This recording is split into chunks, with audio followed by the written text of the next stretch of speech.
Hey, what's up, Winfield Warriors? This is Mr. Davidson. We are doing our Spotlight Teacher, and this week's Spotlight Teacher is Miss Casey Stroud. She teaches She teaches sixth grade for us here at Winfield Middle School, and so we're excited to have her. And so we're going to ask her to answer a few of our questions that we have set aside, and then we'll get her posted on Facebook and in our weekly updates as well. And so the first one is, tell us a little bit about yourself, hobbies, things you might enjoy. Okay. Well, I teach sixth grade math. I really enjoy that. It's not a hobby, but it is definitely something I spend a lot of time doing and enjoying. One thing I really like to do is read, but I feel like I don't have as much time to read nowadays with kids and family and stuff. So I'm an audiobook listener. So I'm always listening to audiobooks when I drive or do chores, or my kids at home get too noisy and I don't want to listen to them. Put my headphones in. My daughter plays club soccer. She's 11, and I really enjoy watching her play and going to her games, and it takes up a lot of my time. So I guess that's one of my activities, is driving her around and taking her to practice and games. Let's see, with March coming up, one thing I really also enjoy is watching WVU play basketball. I'm from West Virginia, and that is one of my favorite times of year, is March Madness, when I get to watch them do well or root for people who beat them when they're out of the tournament. That's something I enjoy. Oh, we have we got a new house with a swimming pool over the summer, so we really enjoy spending time out there when the weather's nice. Hopefully it won't be too long until we get our pool open back up as well. Awesome. So you go back to you like to read. So do you like nonfiction, fiction? What do you prefer? I like all of it. Stephen King is my all-time be-all, end-all favorite. I have him.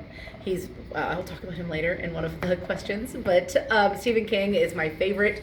But I do like nonfiction. I like listening to David Sedaris, or people who do like commentaries and things like that kind of stuff. Or at the people in Hollywood who write books. I like those kind of things too. Cool. I'm not really much of a history person unless it's historical fiction. I'm probably not reading or listening to a lot of that kind of stuff. But I love mostly fiction. So are you you've lived in Missouri for how long? We have been here 7 years. I spent 11 in Illinois, so just about an hour and a half east of St. Louis in Illinois, but I grew up in West Virginia, so I'll always.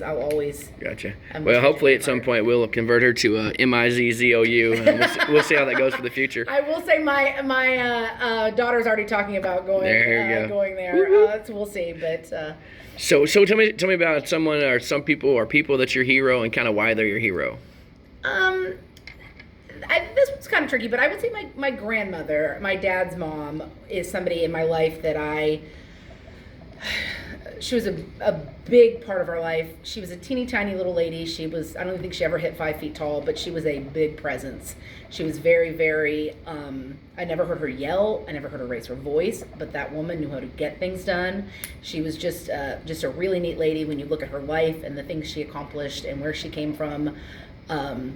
She was just, she had a master's degree as a woman in the 40s.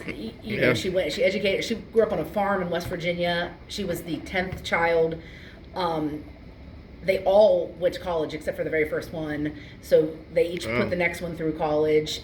She traveled all over West Virginia as a kind of an educator. She did she taught people how to can food and puts produce up, and she had to learn to. That's cool. She got a driver's license just for this job, and she was just kind of a trailblazer. And even as my memories of her were just very this tiny lady with this huge amount of. She seemed like she had all the power. You know, she knew how to get everything done. If she needed something to happen, she made it happen. That's awesome. Well, good deal.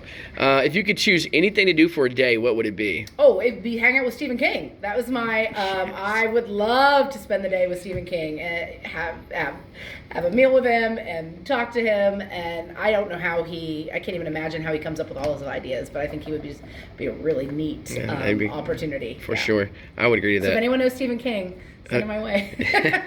If you could eat one meal, if you could eat one meal the rest of your life, what would it be? Oh, I would want a seafood feast.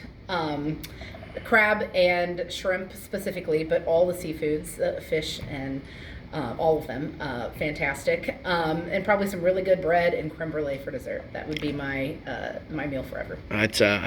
My wife loves fish as well and seafood, but my kids are absolutely against it. Oh no! So maybe you can talk some sense to them too. 'Cause I'm a lobster guy though. Oh so no! I like Crab legs for sure are where Gotcha. it's at. I make an excellent broiled shrimp with garlic and butter and olive oil. It's super good. But no, that would be my all-time favorite. Awesome. So what is your favorite thing about teaching and why? I really like and I'm sure every teacher probably says this, but I like those aha moments where a kid who has struggled, I teach math, so there's a lot of like, I do not know what she's talking about, I do not understand this, but that moment where the kid's like, oh, like I get it, this is easy, this is great. That's for me is what it's all about. Like that's why I got into teaching. Those aha moments when it clicks. It's such a cool thing. It is.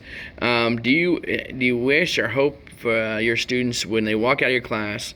Just what is something that you wish they'd take away from your class? I think that specifically, as a sixth grade teacher, I think the biggest thing I want for these kids is to learn that accountability piece and to take ownership of not just their education, but things in their life. Like they come up from the middle school or from the intermediate, and where they have a little more, they have more supports and they have more things going on, and they have parents kind of watching over and teachers doing a little more hand holding. And I really think once you get to middle school, it's about just taking ownership of your education and knowing I have this due and I have to manage my time, and if I have a question I need to email the teacher, and maybe just kind of taking that, because ultimately that when they go out in the real world they have to get to their job on time and meet those deadlines and do all these things. And that's what really sixth grade is, kind of that starting point of that being accountable for yourself. So I think that's a huge thing. And you see it, some students are getting really good at it and some students still need some hand holding to make that happen. But